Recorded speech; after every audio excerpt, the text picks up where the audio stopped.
Hey, I'm Nathan Brand with Cole Ironworks. Today we're here at Dake in Grand Haven, Michigan, and we're going to get to meet with Bob Pace, one of the long-term employees here. He's going to show us around, show us some history of the company.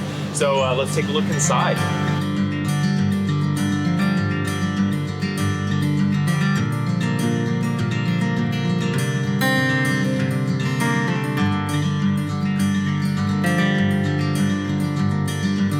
Hey, we're with Bob Pace here at Dake, and Bob, tell us a little bit about what you do here.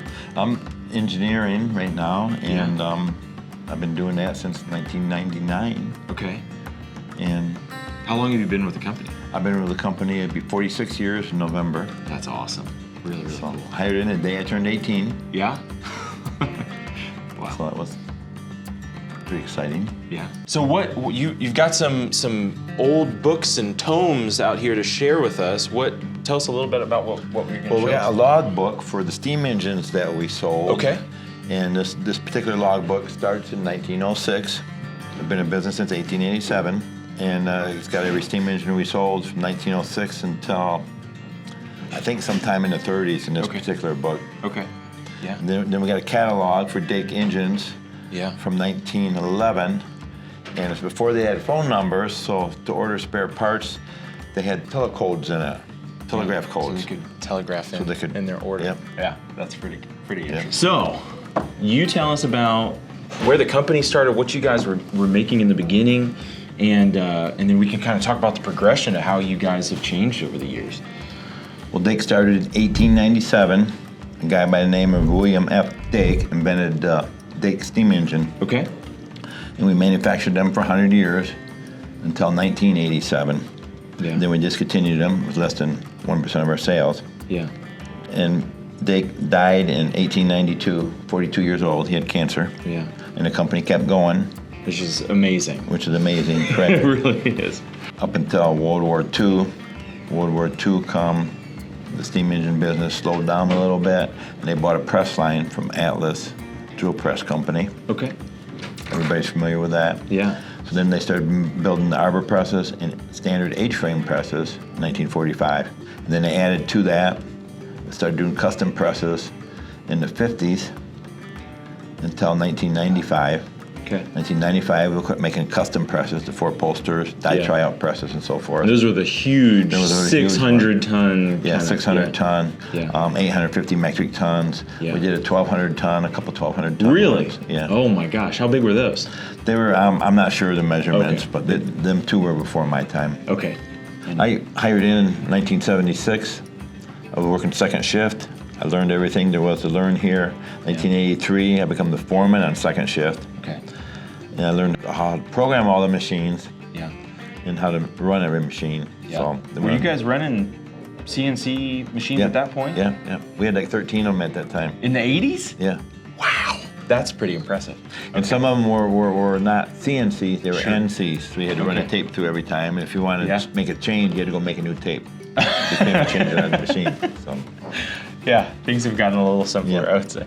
Cool. And so you were saying too, one of your things, you were going in and doing the reassembly and installation of these custom presses. Right, and then in 1990, I went into the service department. Okay. We'd set up our custom presses and go out and troubleshoot them when there was a problem with them. And fly over the country. I went to Singapore, Italy.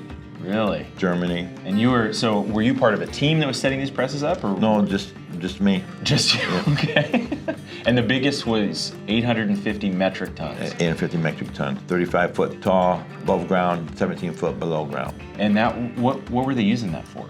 They were using that to make prototype fenders for pickup trucks. Okay, okay. And what year was that? That was in I gotta think a little bit now. 1992, 93, I believe. Okay. And the other thing that you were showing me, so back with these Dake engines, so they were a square cylinder. Square piston. A square piston, I guess it would be. Right. And so it has multiple rotating parts of the piston. A piston, a slipper, they call it. Okay. It is really, I've never seen anything like that. And we'll go over to the local Heritage Museum and get a in-person look, hopefully, of one of these original engines. And that's pretty cool.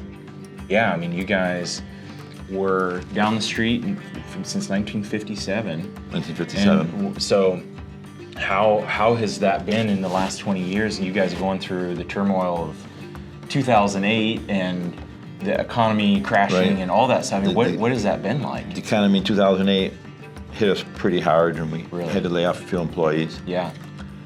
And then we rebounded, got Okay. back up and running, and we manufactured everything 100% in the old building on Robbins Road. In 2019, Laguna bought the Dake business, Yeah. and we had to move out of the building. Right. And they bought it in December of 2019, and we moved out in July of 2020. So fast.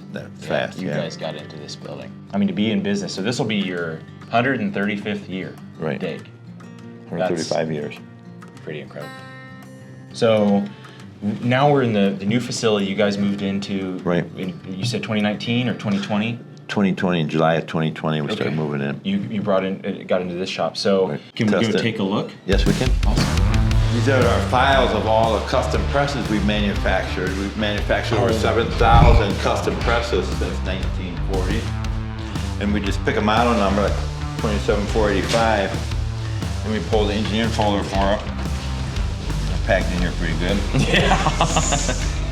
And everything we use on that press is in this engineering folder. Material list, prints. Sometimes we have pictures in there. This is a picture of it laying on the skid. That is so cool. Picture of the electrical panel. Yeah. And this one here, we made two of them. There's two serial numbers on it. Okay. Gosh. So there's 7,000 presses like that in these cabinets. Wow. That's really cool.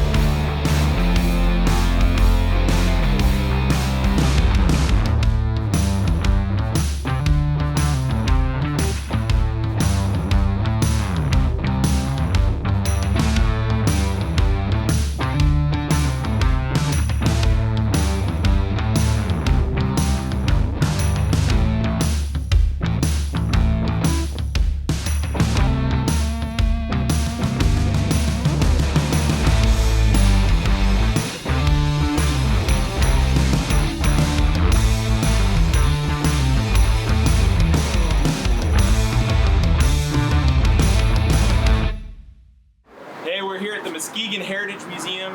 Bob's gonna take us inside and we're gonna get to see an original Dake steam engine. We might even get to run it, so let's go on inside.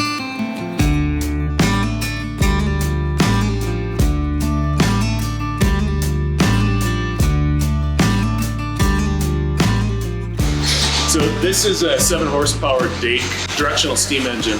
It was built sometime in the early 20th century by Dake Corporation out of Grand Haven, Michigan.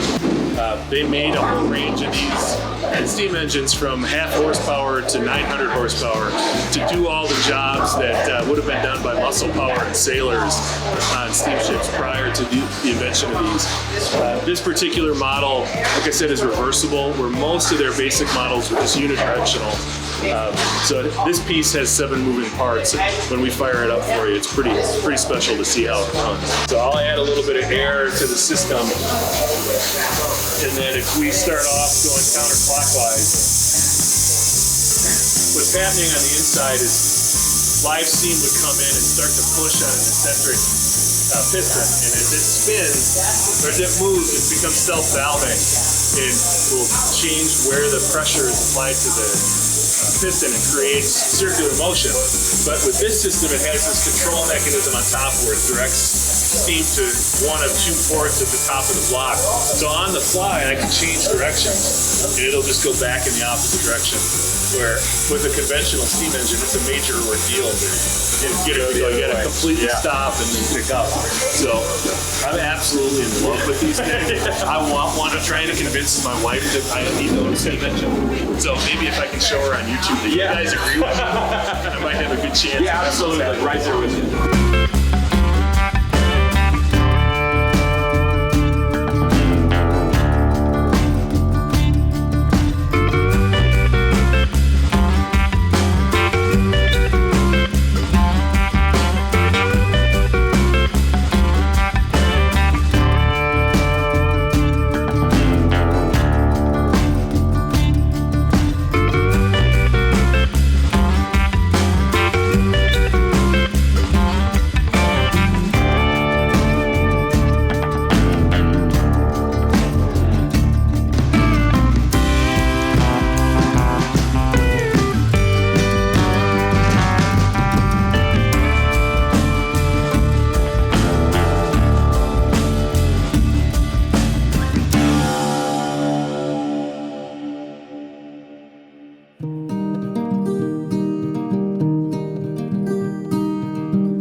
here.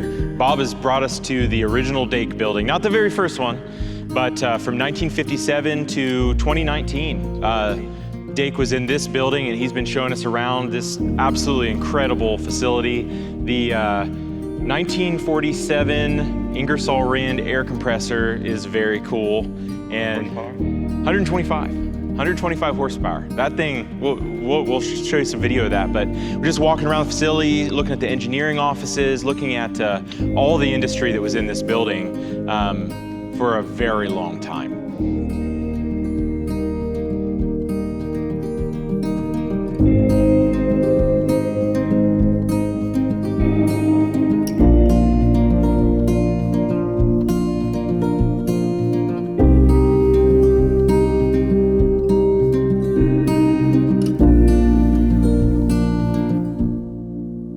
So we're finishing up our tour here of Dake, looking at the heritage and the history of this incredible company that's been around for 135 years, documenting some of the stuff that they've gone through over that time, the changes and the transformation that's taking place. And Bob, I just want to say thank you so much for sharing all this with us and showing us around all these amazing places. And thank you so much for coming along for the ride.